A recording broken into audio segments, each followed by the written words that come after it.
back of the panel is then cleaned with isopropyl alcohol and paper towels.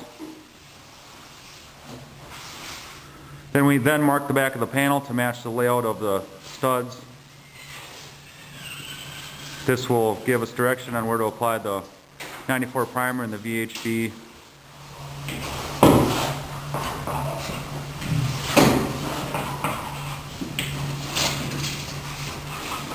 Sure-bond adhesive is then applied in between the VHB tape, which has already been applied to the studs.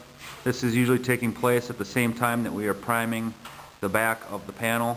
Primer is then applied to the back side of the Arcoplast panel with a 1-inch chip brush. Once again, this is 94 primer supplied by 3M Corporation.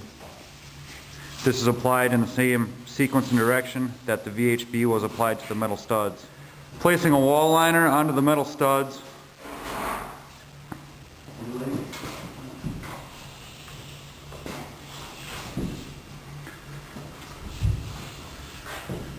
Start by feeding the leading edge into the aluminum spline that has already been placed on the kerf of the previous panel that was installed.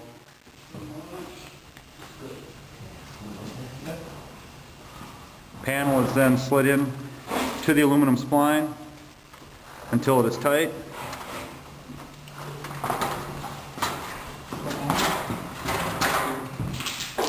Then it's completely adhered to the wall.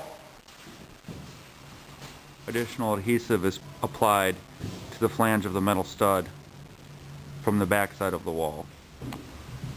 So you can see here the wall joints have all been taped, ready to have finishing compound applied.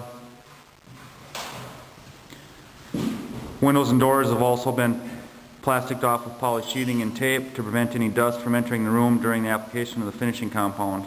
Application of the 2-component Arcoplast white finishing compound to the wall panel joints.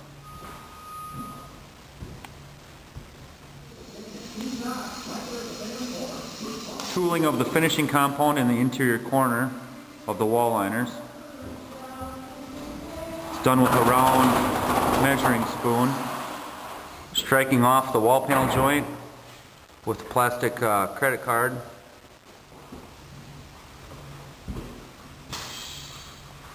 The back side of the interior corner should have finishing compound oozing out as shown here. Will lock the system into place. Removal of the tape. Pull at an angle away from the interior corner. Will avoid any strands of finishing compound ending up in your finished product. There we have a completed finished interior wall corner. Any strands that come off the tape will need to be cleaned up with isopropyl alcohol and with a towel.